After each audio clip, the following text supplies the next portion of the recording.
Welcome to the Horror Next Door. This is all the horror movies we watched in July 2022. Links to our Letterboxd accounts are in the description box below. If you like this video, please consider subscribing. Verotika from 2019, which we watched on Shudder. If you don't know, this is Glenn Danzig's debut film. Glenn Danzig from The Misfits and Danzig, among other things. Basically, that was the only reason I wanted to see it, and I kind of knew what I was getting into based on the synopsis, the cover, the trailer, etc. However, the actual execution of the film and actually sitting down and watching it was an experience. It was mostly very fun to watch because we had a great time making fun of it and just reacting to, I don't even know how to explain it, just the way things were done, the acting, the effects, casting. Literally, if you name it, it's questionable or funny unintentionally. I don't even know how to explain this movie. You gotta see it to believe it. It's not very long, but it kind of felt sort of long, especially with that third act being the slowest, most dull thing I've seen in a long time. Do I recommend this? No, but if you don't watch it alone and if you watch it with someone that's willing to sit through a bad movie for the fun of it, then yes, I do, because this was very fun to laugh at. I'm sorry, Danzig. I'm sorry, but it's not a horror, it's a comedy. So I have to agree with everything that Hellcat just said. This is an anthology film, and I believe there's 3 stories throughout the film. The third one wasn't even a story. It was an idea that never progressed into a story, and they said, fuck it, and put it on film. It is so bad. I'm sorry. I'm aware that this is based on like a comic book series of some sort that he also runs. Perhaps those are better than this, but judging this based on this alone, it is not good. I do not recommend it. I think what I said really early on in the film, now that you've mentioned the comics, it reminded me, I don't know Danzig personally, okay? But I know his vibe. I've seen his music videos. I've seen his album covers. I've listened to his music. I feel like he just kind of took some of his little kinks and things that he likes and just made a movie out of them. There isn't much to see here. There isn't really a story, especially the third one. One more thing that I'll add is Hellcat and I love watching just so bad it's good type of movies. But this movie, although we had fun watching it, it's not something that we would watch ever again. We love watching Samurai Cop and The Room and Fateful Findings and all of Neil Breen's stuff. I highly recommend all of those. This movie, on the other hand, it was only fun for that one watch. I feel like multiple viewings would be torture. Uncle Sam from 1996, which we watched on Shudder with Joe Bob. This is a slasher movie about, as you guessed it, Uncle Sam, and it was something I've never seen before until watching it. I was interested in seeing it because, it's a slasher movie about Uncle Sam. That's ridiculous. I gotta see it. But now that I've seen it, I'm actually a little disappointed. It wasn't as good as I hoped it to be. It was just mediocre. Even just watching it for the kills, there's several kills that just cut, and the kill takes place off camera, so you don't even really get to see some of the kills. So it's a little disappointing. In that regard, I do not recommend it. I too was looking forward to seeing this simply because it's one of very few, if not the only, horror films that takes place or is themed around July 4th. I was kind of surprised that there even was such a thing, honestly. It was extremely underwhelming. I was hoping it would be fun, but I just really wasn't interested until the parts where Joe Bob came up to talk about things, and I unfortunately can't recommend it either.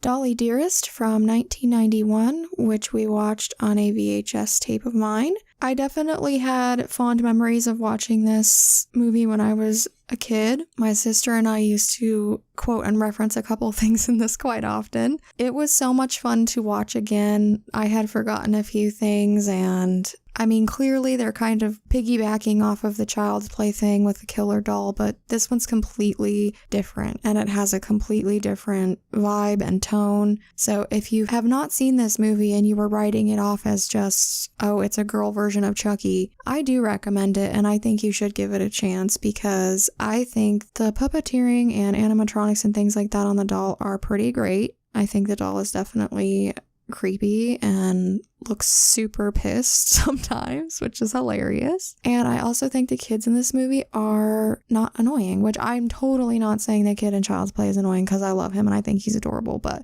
I'm just saying in a lot of horror films, the little kids can be super irritating. That's not the case with this movie. So this is my first time ever seeing this movie, and I would recommend it. I enjoyed it. I thought it was very fun to watch. So yeah, even though it's a female Chucky kind of style of a movie, there is some stuff towards the end that really separate it from just a Chucky ripoff. I'm not going to give anything away, but I thought that was kind of cool. Also, the other thing I would say is the more recent Annabelle movies are trying to be all cool and scary and hip and cool and things, and honestly, I think only Annabelle Creation is good. The rest are almost garbage in a way. And this movie, I'm just looking at the face of this doll here, and it kind of reminded me of Annabelle. That's why I'm bringing it up. This doll is much creepier than Annabelle, in my opinion. Sorry. The Texas Chainsaw Massacre: The Beginning from 2006, which we watched on Blu-ray. I feel like I'm in the minority when I say this, but I love this movie. A lot of people prefer the Jessica Biel movie, and they talk shit about this movie, but I love both of them. I do have a few nitpicks towards the end, but other than that, I love this movie, and I highly recommend it. I think Andrew Bronowski is one of my favorite Leatherfaces, and also Arlie Army is great. Love him. Go see this movie if you haven't seen it. It's awesome. I had seen this movie before, but I really didn't remember a whole lot about it. And rewatching it solidified, I also really like it. The gore in this is insane. Like, some of the things that happen in this are so gnarly and just shocking. Wow, it's crazy. Yeah, Arlie Ermy was great in it, and then it was fun to see Lou Temple pop up. I also just think a big part of the whole Texas Chainsaw Massacre thing is that the family and the ones committing the crimes be unsettling and disturbing, and you want to root for the people that are trying to fight against them or get away from them. And I do think this movie does a good job of that. I thought the family and the people that lived in that house and that were doing these things to these people were gross and insane, and if you don't feel that way, then you're not going to care whether anybody survives or not. So watch it for yourself and see who, if anybody, does survive. The Sentinel from 1977, which we rented on a Netflix DVD. I don't remember where I saw anything about this movie. I know in the back of my mind, I just saw somebody say it was really messed up or crazy or different, or they were recommending it, or maybe I even just saw a trailer on something and thought it looked cool. I don't know, but it had a wait on the Netflix queue, which if you have ever had a Netflix disc queue, or maybe you still do, a wait means you might not ever get it. So I bumped it up. That's pretty much why we watched it, and it was weird as hell. I don't even know how to explain some of the stuff that happens in this. I did think it was really clever how everything came together in the end. It is one of those situations where nobody sort of believes, the woman. They sort of think she might be crazy or she's imagining things or whatnot. So that was a little bit annoying, but I also think back in 1977, that probably hadn't been done 8 million times like it has today. So I'll give that a break. I was also just really surprised by how many actors that we recognize now kept popping up in this. Chris Sarandon, John Carradine, Christopher Walken, Jeff Goldblum, Beverly D'Angelo. We're just going along watching, and we keep seeing all these people that we know. And so that was kind of fun. I think overall I would recommend this movie. I don't know that I would ever watch it again. And I think one of the choices they made as far as as casting and whatnot in the end was it was just an odd choice. I don't want to spoil anything, so I can't explain it, but I think you'll know what I mean if you decide to watch the movie. But other than that, I think it was definitely creative and different, so I would recommend it. So this might just be me personally, but I do feel like this movie and Rosemary's Baby are kind of similar, but totally not similar at the same time. I just feel like the overall aesthetic of the two films are kind of on the same wavelength, but then obviously the plots are different, with the exception of, a woman in an apartment complex with weird other tenants that are in this apartment complex and weird things happening. Weird Satan-esque things going on. Also, without saying too much, what is going on, Beverly D'Angelo? I remember watching the National Lampoon's Vacation films as a kid, so seeing this and seeing her, whoa, that caught me off guard. But that being said, I would recommend this movie. It's definitely something to check out. Bloody Muscle Bodybuilder in Hell from 1995, which we watched on Tubi. So this is also known as the Japanese Evil Dead, and I feel like it really lives up to that title. I am not the hugest fan of Evil Dead. Hellcat is. But yes, this is definitely the Japanese Evil Dead. Apparently this movie was filmed on video back in 1995, but it didn't come out until recently. I think we talked about it in one of our horror trailer videos, which you should be watching. This movie was fun. It did take a little while to get moving, but once it did and shit really started hitting the fan, there's just some ridiculous things going on. I don't even know how to explain it, but I would totally recommend this movie. Go check it out. I agree. Fun is a really good word to describe this movie. I love passion projects like this where people just go, you know what? I am going to do this. I don't even effing care. I'm just going to get this done. I want to do it. This guy that directed this probably wrote it. I don't really know. Started it, all that jazz. I don't know if he was just a huge Evil Dead fan and said, I want to do my own version of this or what, but I do feel like there was passion behind it. I think that they were so creative with some of the ways they did their special effects and gore and everything in this, even just the location they were shooting in. It may have been multiple locations, but it seemed like it was all in this one place. I can tell they had a lot of limitations with space and just funds and everything, but I think it still turned out to be a great time and a good little fun short 62 minutes. Even though it did feel longer than 62 minutes, and even though what's happening in the movie is extremely violent and over the top gory and everything, it just leaves you with a happy feeling. I don't even know how to explain it. It's just a good time. Obviously, if you're not into ridiculous effects and gore, it's not going to be fun for you, but I think most horror movie fans would find something to like. So I do recommend it. Tourist Trap from 1979. Which we watched on Shudder with Joe Bob. This is another film that I do distinctly remember watching, but I didn't remember a lot of details about. It was basically just some of those figures, masks, the killer wearing the mask, those types of things. Seeing it again, I did like it. I think part of it is that ever since I was young, I'm a little bit weirded out by mannequins sometimes, so I think I'm not necessarily scared of this movie or anything. I don't think it was literally scary, but it just weirded me out a little bit at times.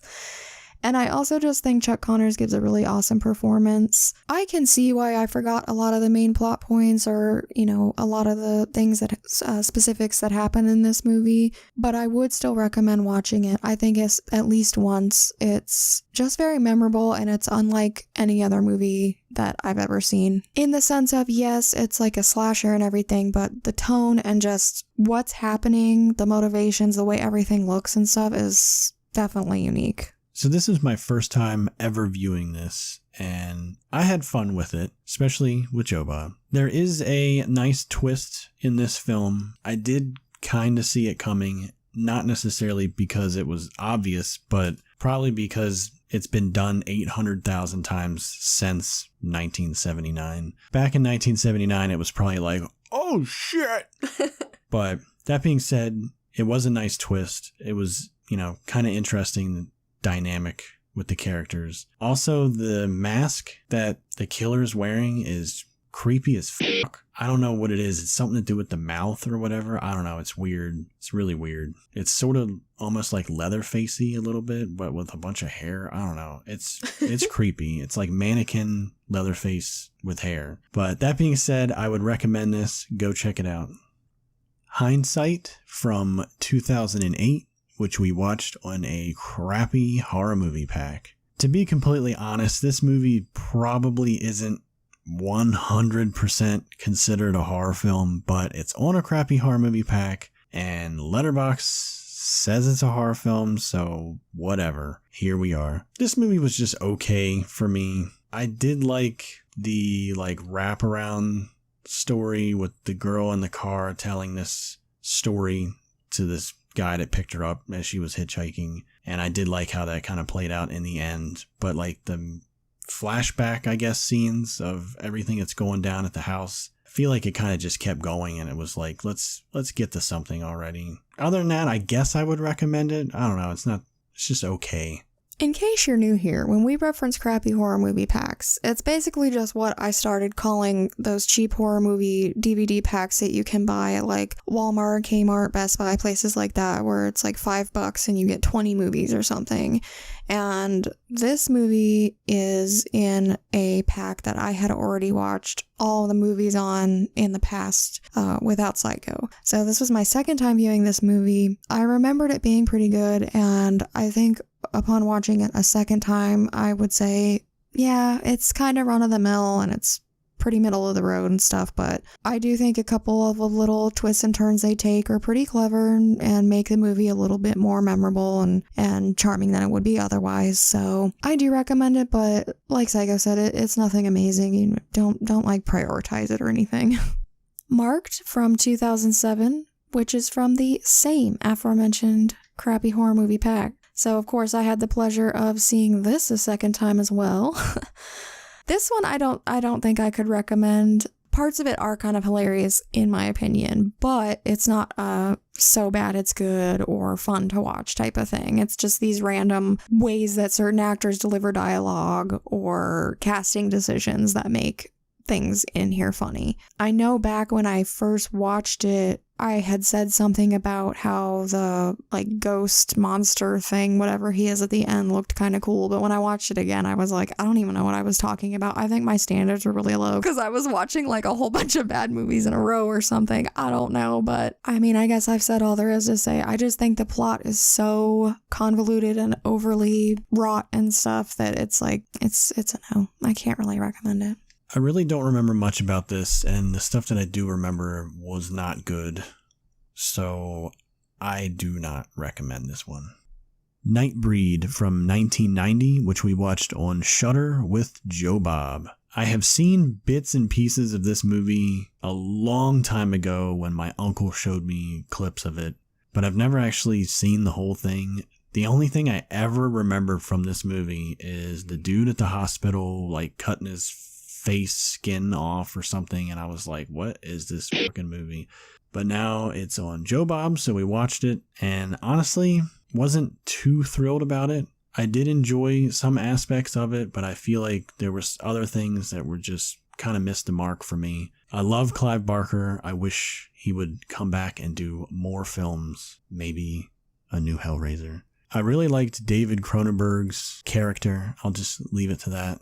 I thought it was kind of cool that the main character in this movie is played by Craig Sheffer, and he is in Hellraiser Inferno, and I like Hellraiser Inferno. It's one of my favorites. And when I was watching this, I was like, wait a minute, that's the Hellraiser Inferno guy, just super young. And it's also kind of cool because he's in this, which is directed by Clive Barker, and then he goes and stars in one of the Hellraiser sequels, which is from Clive Barker. So I thought that was kind of cool. So overall, I guess I would recommend this movie if you're into Clive Barker and you've never seen this and you love just crazy monster effects. You would probably love this movie. I do remember having seen this movie before now and rewatching it, but I couldn't remember much of anything about the plot itself. Hearing Joe Bob discuss all of the issues that they ran into making this, the great lengths that they went to try to restore it and get the story told in a more coherent and cohesive way. I mean, kudos to all of those people for working so hard, and it's a bummer to hear Clive Barker was so bummed about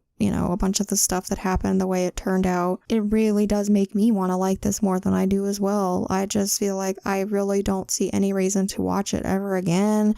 I do think that a lot of the effects are really cool and really gnarly. There's a super cool mask that Psycho loves. I'll probably go try to find somewhere to buy it online now.